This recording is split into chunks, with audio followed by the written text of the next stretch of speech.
नमस्कार। कभी सोचा है कि हमारे आसपास चीजें बदलती कैसे हैं? जैसे खाना पकने पर उसका टेस्ट और स्मेल एकदम बदल जाता है, या पत्ते हरे से पीले क्यों हो जाते हैं? इन सभी रोजमर्रा के जादू के पीछे ना एक सीक्रेट भाषा है, और वो भाषा है केमिस्ट्री की। तो आज हम इसी भाषा को डीकोड करने वाले हैं और केमिकल रिएक्शंस और इक्वेशंस की दुनिया में उतरने वाले हैं। अच्छा, जरा इन चीजों के बारे में सोचिए। गर्मियों में दूध का खट्टा हो जाना, लोहे के पैन पर जंग लगना, हमारा खाना पकाना, अरे हमारे शरीर के अंदर खाने का डाइजेस्ट होना, इन सब में एक चीज कॉमन है। क्या? ये सब at a very core chemical reactions हैं। ये वो प्रोसेस है जो एक चीज को पूरी तरह से किसी नई चीज में बदल देते हैं। तो आज के इस सफर में हम कहाँ जाएंगे? सबसे पहले हम अपने चारों ओर होने वाले बदलावों को पहचानेंगे, फिर एक रिएक्शन के 4 संकेतों को समझेंगे, उसके बाद केमिस्ट्री की शॉर्टहैंड यानी इक्वेशंस को लिखना सीखेंगे, और फिर आता है सबसे जरूरी गोल्डन रूल, बैलेंसिंग का। तो चलिए शुरू करते हैं। तो हमारा पहला टॉपिक है हमारे आसपास होने वाले बदलाव और उनमें से एक केमिकल रिएक्शन को कैसे पहचाना जाए। देखिए, बात बहुत सीधी सी है। जब भी कोई केमिकल चेंज होता है तो हम कहते हैं कि एक केमिकल रिएक्शन हुआ है। इसका मतलब ये है कि जिस चीज से हमने शुरुआत की थी, उसकी पहचान, उसकी नेचर, सब कुछ बदल चुका है और हमारे पास अब कुछ बिल्कुल नया है। ये एक पूरा का पूरा ट्रांसफॉर्मेशन है। लेकिन सवाल ये उठता है कि हमें पता कैसे चलेगा कि कोई केमिकल रिएक्शन हो भी रहा है या नहीं। भाई, इसके कुछ पक्के सबूत होते हैं, कुछ साफ संकेत होते हैं जिन्हें हम देख सकते हैं। तो कैसे पहचान सकते हैं हमें केमिकल रिएक्शन को? क्या कुछ ऑब्जर्वेबल साइंस हैं? जी हाँ, बिल्कुल है, और इन्हें जानना बहुत जरूरी है। ये है वो 4 मेन ऑब्जर्वेशंस। 1, चीज की स्टेट बदल सकती है, मतलब सॉलिड से लिक्विड या गैस बन सकता है। 2, रंग में बदलाव आ सकता है। 3, कोई गैस निकल सकती है, जैसे बबल्स का बनना। और 4, टेम्परेचर बदल सकता है, या तो चीज गर्म हो जाएगी या ठंडी। जैसे जब जिंक के टुकड़ों में एसिड डाला जाता है ना, तो हाइड्रोजन गैस निकलती है, और जिस बीकर में ये रिएक्शन हो रहा होता है वो गर्म हो जाता है। अब जरा सोचिए, हर रिएक्शन को इतने लंबे लंबे वाक्यों में बताना कितना मुश्किल और टाइम कंज्यूमिंग है। इसीलिए साइंटिस्ट्स ने एक शॉर्टकट, एक यूनिवर्सल भाषा बनाई, जिसे हम केमिकल इक्वेशंस कहते हैं। जैसे अगर हमें ये कहना हो कि जब एक मैग्नीशियम रिबन को ऑक्सीजन में जलाया जाता है तो वो मैग्नीशियम ऑक्साइड में बदल जाता है। ये काफ़ी लंबा है ना? और साइंटिस्ट्स के लिए तो बिल्कुल भी एफिशिएंट नहीं है।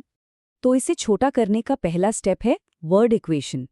इसमें लेफ्ट हैंड साइड पर हम लिखते हैं रिएक्टेंट्स, यानी वो चीजें जो आपस में रिएक्ट कर रही हैं, जैसे मैग्नीशियम और ऑक्सीजन। फिर एक एरो, और उसके बाद राइट हैंड साइड पर आता है हमारा प्रोडक्ट, यानी वो नई चीज जो बनी, इस केस में मैग्नीशियम ऑक्साइड।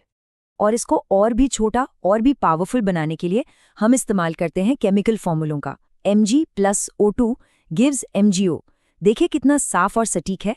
इस तरह की जो अनबैलेंस्ड इक्वेशन होती है उसे हम स्केलेटल इक्वेशन कहते हैं। पर कहानी यहाँ खत्म नहीं होती। हम किसी भी इक्वेशन को ऐसे ही अधूरा नहीं छोड़ सकते।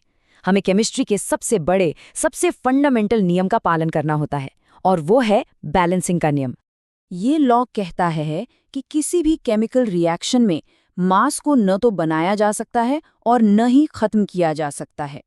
आसान भाषा में, रिएक्शन से पहले हर एलिमेंट के जितने एटम्स थे, रिएक्शन के बाद भी उतने ही एटम्स होने चाहिए। ये बिल्कुल एक रेसिपी की तरह है। जितना सामान डाला जाता है उतना ही अंत में मिलना चाहिए, बस शायद किसी अलग रूप में। तो चलिए इस इक्वेशन को देखते हैं। क्या ये बैलेंस्ड है?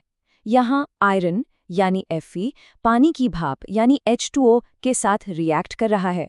चलिए इसे एक पजल की तरह सॉल्व करने की कोशिश करते हैं। अगर हम दोनों तरफ एटम्स की गिनती करें तो साफ साफ दिख रहा है कि ये बैलेंस नहीं है। रिएक्टेंट्स की तरफ सिर्फ एक आयरन एटम है, जबकि प्रोडक्ट्स की तरफ 3 है। और ऑक्सीजन का भी यही हाल है, 1 के मुकाबले 4। तो यहाँ एक प्रॉब्लम है जिसे हमें ठीक करना होगा। इसे बैलेंस करने के लिए हम हिट एंड ट्रायल मेथड का इस्तेमाल करेंगे। एक टिप ये है कि सबसे पहले उस कंपाउंड से शुरू करें जिसमें सबसे ज्यादा एटम है, यानी Fe3O4। तो हम पहले ऑक्सीजन को बैलेंस करेंगे, फिर हाइड्रोजन को, और आखिर में अकेले बचे आयरन को। और ये देखिए, बैलेंस करने के बाद नतीजा ये रहा। अब दोनों तरफ 3 आयन एटम, 8 हाइड्रोजन एटम और 4 ऑक्सीजन एटम हैं। सब कुछ परफेक्टली बैलेंस्ड है। हमारी फाइनल इक्वेशन है 3Fe plus 4H2O gives Fe3O4 plus 4H2। Law of conservation of mass अब सेटिस्फाइड है। बहुत बढ़िया। अब जब हम इक्वेशन लिखना और बैलेंस करना सीख गए हैं तो चलिए एक कदम और आगे बढ़ते हैं। असल में रिएक्शंस को उनकी नेचर के हिसाब से अलग-अलग टाइप में क्लासिफाई किया जा सकता है। एक बहुत ही कॉमन टाइप है कॉम्बिनेशन रिएक्शन। जैसा कि नाम से ही जाहिर है, इसमें 2 या 2 से ज्यादा रिएक्टेंट्स कंबाइन होकर यानी मिलकर एक सिंगल प्रोडक्ट बनाते हैं। इसका एक क्लासिक उदाहरण है जब बिना बुझा चूना यानी कैल्शियम ऑक्साइड पानी के साथ मिलकर बुझा हुआ चूना यानी स्लेक्ट लाइम बनाता है। और एक इंटरेस्टिंग बात, जब चूने में पानी मिलाया जाता है तो वो बर्तन बहुत गर्म हो जाता है क्योंकि इसमें बहुत सारी हीट निकलती है। जिन रिएक्शंस में प्रोडक्ट बनने के साथ साथ हीट भी निकलती है उन्हें एक्सोथर्मिक रिएक्शन कहते हैं। एक्सो मतलब बाहर, थर्मिक मतलब हीट। तो ये चूने और पानी का रिएक्शन एक एक्सोथर्मिक कॉम्बिनेशन रिएक्शन का बेहतरीन उदाहरण है। तो अब जब केमिस्ट्री की ये भाषा समझ आनी शुरू हो गई है तो आज अपने चारों ओर की दुनिया को एक नई नज़र से देखिए। मोमबत्ती का जलना हो या सेब का कटने के बाद भूरा हो जाना, हर जगह रिएक्शंस हो रहे हैं। इन्हें पहचानने की और समझने की कोशिश कीजिए। जो भी खोजा जाएगा वो सच में हैरान करने वाला होगा।